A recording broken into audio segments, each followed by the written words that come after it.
نحمدہ و نصلی علی رسول الکریم اما بعد فاعوذ باللہ من الشیطان الرجیم بسم اللہ الرحمن الرحیم قل لا یستوی الخبیث والطیب ولو اعجبک کثرة الخبیث فاتقوا اللہ یا اولی الالباب لعلکم تفلحون۔ کہہ دو کہ ناپاک چیزیں اور پاک چیزیں برابر نہیں ہوتیں، گو ناپاک چیزوں کی کثرت تمہیں خوش ہی لگے تو عقل والو خدا سے ڈرتے رہو تاکہ رستگاری حاصل کرو۔ یہاں پر اس آیت میں ارشاد فرمایا کل لا یستوی الخبیث والطیب۔ عربی زبان میں طیب اور خبیث دو متقابل لفظ ہیں۔ طیب ہر چیز کے عمدہ اور جید کو، اور خبیث ہر چیز کے ردی اور خراب کو کہا جاتا ہے۔ اس آیت میں اکثر مفسرین کے نزدیک خبیث سے مراد حرام یا ناپاک ہے اور طیب سے مراد حلال اور پاک۔ معنی آیت کے یہ ہو گئے کہ اللہ تعالیٰ کے نزدیک بلکہ ہر عقل سلیم کے نزدیک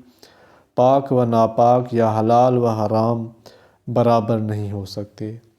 اس جگہ لفظ خبیث اور طیب اپنے عموم کے اعتبار سے حرام و حلال، مال و دولت کو بھی شامل ہے، اور اچھے برے انسانوں کو بھی، اور بھلے برے اعمال و اخلاق کو بھی۔ مطلب آیت کا واضح ہے کہ کسی عقل سلیم کے نزدیک نیک و بد اور بھلا برابر نہیں ہوتا۔ اسی فطری قانون کے مطابق اللہ تعالیٰ کے نزدیک حلال و حرام یا پاک و ناپاک چیزیں برابر نہیں، اسی طرح اچھے اور برے اعمال و اخلاق برابر نہیں، اسی طرح نیک و بد انسان برابر نہیں۔ آگے ارشاد فرمایا وَلَوْ أَعْجَبَكَ كَثْرَةُ الْخَبِيثِ، یعنی اگرچہ دیکھنے والوں کو بعض اوقات خراب اور خبیث چیزوں کی کثرت مرعوب کر دیتی ہے، اور گرد و پیش میں خبیث و خراب چیزوں کے پھیل جانے اور غالب آ جانے کے سبب انہی کو اچھا سمجھنے لگتے ہیں، مگر یہ انسانی علم و شعور کی بیماری اور احساس کا قصور ہوتا ہے۔ اس آیت کے شان نزول کے متعلق بعض روایات میں ہے کہ جب اسلام میں شراب کو حرام اور اس کی خرید و فروخت کو بھی ممنوع قرار دے دیا گیا، تو ایک شخص نے جس کا کاروبار شراب فروشی تھا اور اس ذریعے سے اس نے کچھ مال جمع کر رکھا تھا،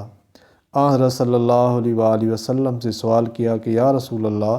صلی اللہ علیہ وسلم، یہ مال جو شراب کی تجارت سے میرے پاس جمع ہوا ہے،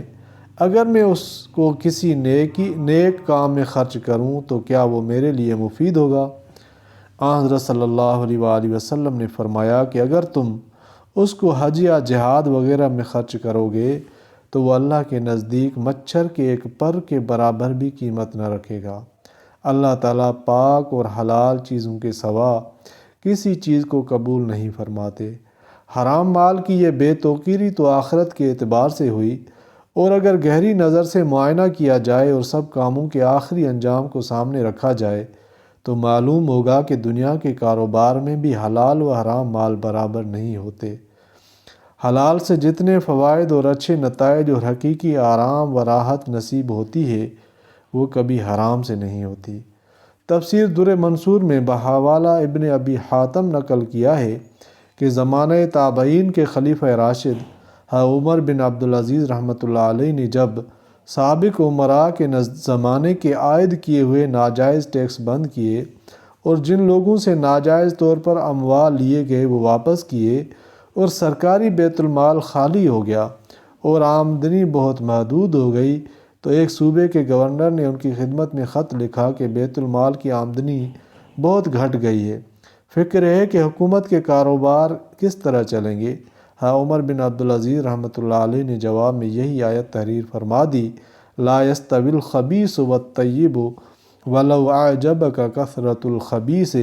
اور لکھا کہ تم سے پہلے لوگوں نے ظلم و جور کے ذریعے جتنا خزانہ بھرا تھا،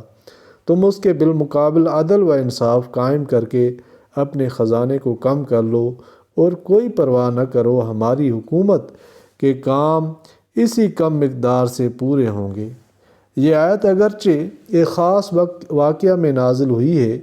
کہ اعداد و شمار کی کمی ذاتی کوئی چیز نہیں، کثرت و قلت سے کسی چیز کی اچھائی یا برائی کو نہیں جانا جا سکتا۔ انسانوں کے سر پر ہاتھ شمار کر کے 51 ہاتھوں کو 49 کے مقابلے میں حق و صداقت کا معیار نہیں کہا جا سکتا، بلکہ اگر دنیا کے ہر طبقے کے حالات پر ذرا بھی نظر ڈالی جائے تو سارے عالم میں بھلائی کی مقدار اور تعداد کم اور برائی کی تعداد میں کثرت نظر آئے گی۔ ایمان کے مقابلے میں کفر، تقوی و طہارت اور دیانت و امانت کے مقابلے میں فسق و فجور، عدل و انصاف کے مقابلے میں ظلم و جور، علم کے مقابلے میں جہل، عقل کے مقابلے میں بے عقلی کی کثرت کا مشاہدہ ہوگا، جس سے اس کا یقین لازمی ہو جاتا ہے کہ کسی چیز یا کسی جماعت کی تعدادی کثرت اس کے اچھے یا حق پر ہونے کی قطعاً دلیل نہیں ہو سکتی، بلکہ کسی چیز کی اچھائی اور بہتری اس چیز اور اس جماعت کی ذاتی حالات و کیفیات پر دائر ہوتی ہے۔ حالات و کیفیات اچھے ہیں تو وہ اچھی اور بری ہیں تو بری ہیں۔ قرآن کریم نے اسی حقیقت کو وَلَوْ أَعْجَبَكَ کثرت الخبیث کے الفاظ میں واضح فرما دیا ہے۔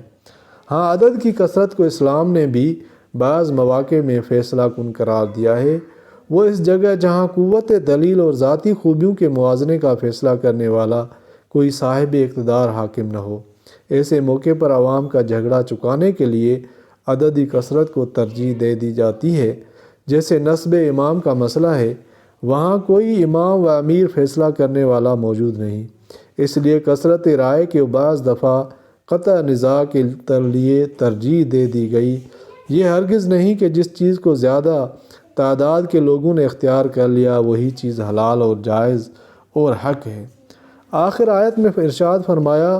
فَاتَّقُوا اللَّهَ يَا أُولِي الْأَلْبَابِ لَعَلَّكُمْ تُفْلِحُونَ، یعنی اے عقل والو اللہ سے ڈرو،